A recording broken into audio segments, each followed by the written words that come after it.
One day I was watching TV and I saw a commercial for a camp. And I pointed to the TV and was like, Mom, I want to do that.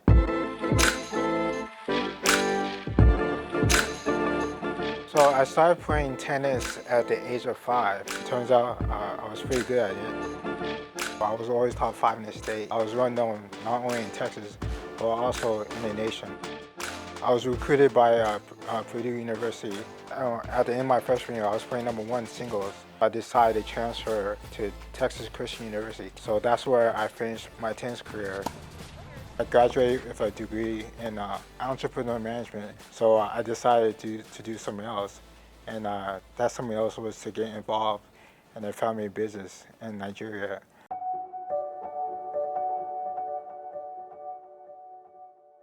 Nothing has ever happened until that night.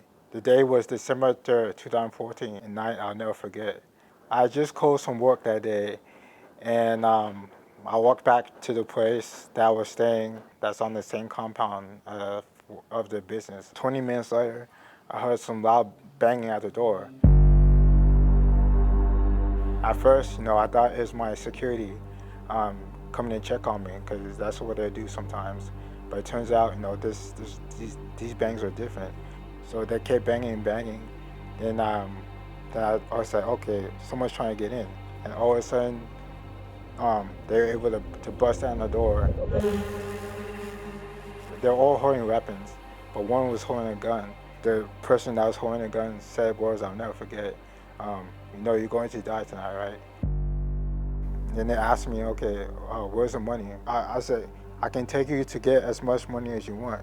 But they refused. They told me to shut up and get down on the ground on my hands and knees. So that then let me know, okay, they didn't come for money. They came to kill me. I closed my eyes and I thought they're gonna blow my brains out. Okay, I'm never gonna see my parents again. I'm never gonna see my sister again. I'm never gonna see my friends again. That's what's going through my mind. They hit me in the head very hard. Who knows how many times they hit me in the head. They stabbed me on my side, knocked my teeth out. Then I don't know how long I was out for, but all of a sudden I regained consciousness. When I tried to get up, I noticed I couldn't move my right side. I couldn't get up. When I noticed I couldn't move my right side and I couldn't get up, I tried to yell for help. I couldn't yell, and I heard voices. So I thought that I'd come back again. So I closed my eyes and pretend like I was dead. It turns out it was the police. They picked me up and put me in the back of the truck, and that's the last thing I remember until I woke up 6 days later after my coma. I woke up to some of my relatives, they were looking all distraught, all sad. I was like thinking to myself, why are they looking so sad? Then I realized I still couldn't move my right side. I still couldn't speak, and I got emotional. I started crying because I didn't know what was wrong with me.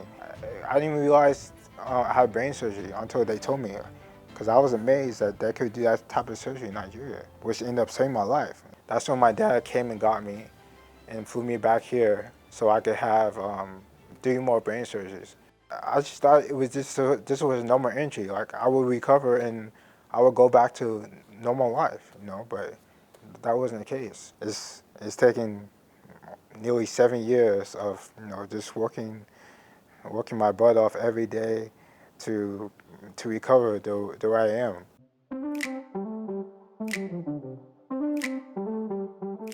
He was in a wheelchair. He had a cast on his legs and things of that nature.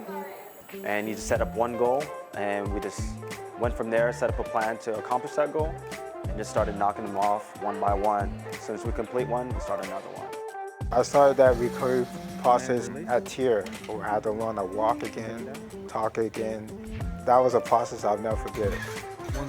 Kel was obviously that professional athlete, the business-minded, so he knew how to work hard. He knew the discipline. If you give him a homework assignment, exercises to do, you know he's gonna do it. Matter of fact, he may do more than you ask him to, and you have to tell him, yo, slow it down. Breathe in. But that's the kind of person he is. It's work hard, that old school mentality. I miss being an athlete, I miss playing tennis. I miss being competitive until my trainer at TIRR and others, they put the idea in my head that I should consider bodybuilding. I was eating well, I was taking good care of my body. They knew it, I was competitive. You're a minute ahead of schedule. You're doing good. Keep it up. Keep it up. Not only me let him know, but other trainers at TIRR were letting him know. It's like, man, you should really do this. But I told him, but man, I can't do that. You know, how can I do that? I'm disabled. He was really putting on muscle. He was really defined. He had the basic structure for it. And then finally, it was like, listen, they have adaptive categories. Don't worry about it. We can start with there and keep going. I was like, okay, you know, let's do it. Bodybuilding, it also helps my recovery. You have to be disciplined. It allows me to be competitive again, which I love. I decided, okay, why don't you go against the able-bodied people and see if you can be competitive against them. Push it out.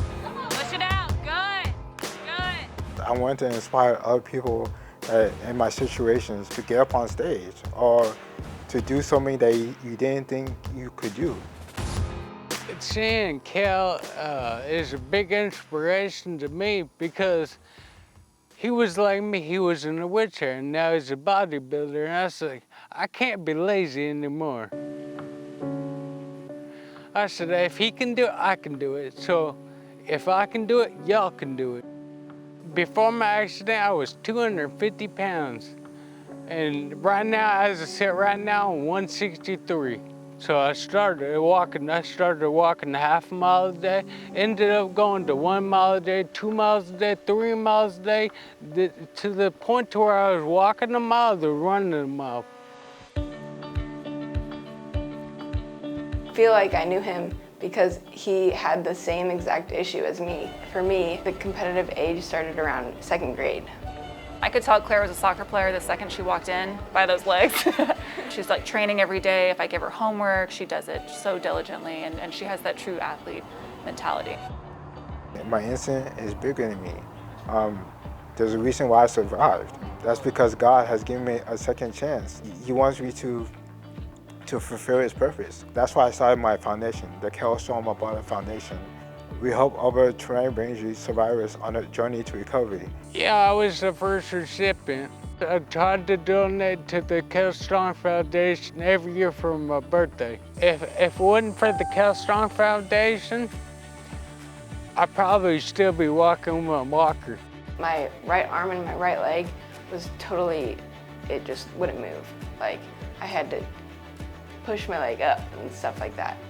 But like, eventually I'm here now and I can do all those things. So with Kel Strong, we were able to get this device because previously we'd hit a bit of a plateau in her progress. And so this device has really just changed her life. And so we're just really grateful for the scholarship. This device is gonna allow her to go do things barefoot, which doesn't sound like the biggest deal, but for a young person, just being able to go walk on the beach, wear all the cute clothes, I mean, it's just really given her such an opportunity that she would not have had before. With Kel, I feel that he's motivating regular people. He's motivated me where at times I feel lazy because he's getting up every day, he's working, he's focused on something, he's spending the long hours. What's my excuse? You should always be growing and moving. I think he's actually grown more and probably accelerated that growth than if he was the same person without his injury. I still have the same characteristics that I had as a little boy, being respectful, being caring. No, none of that has changed. So, in fact, nothing has changed. I've just intensified everything because of my situation.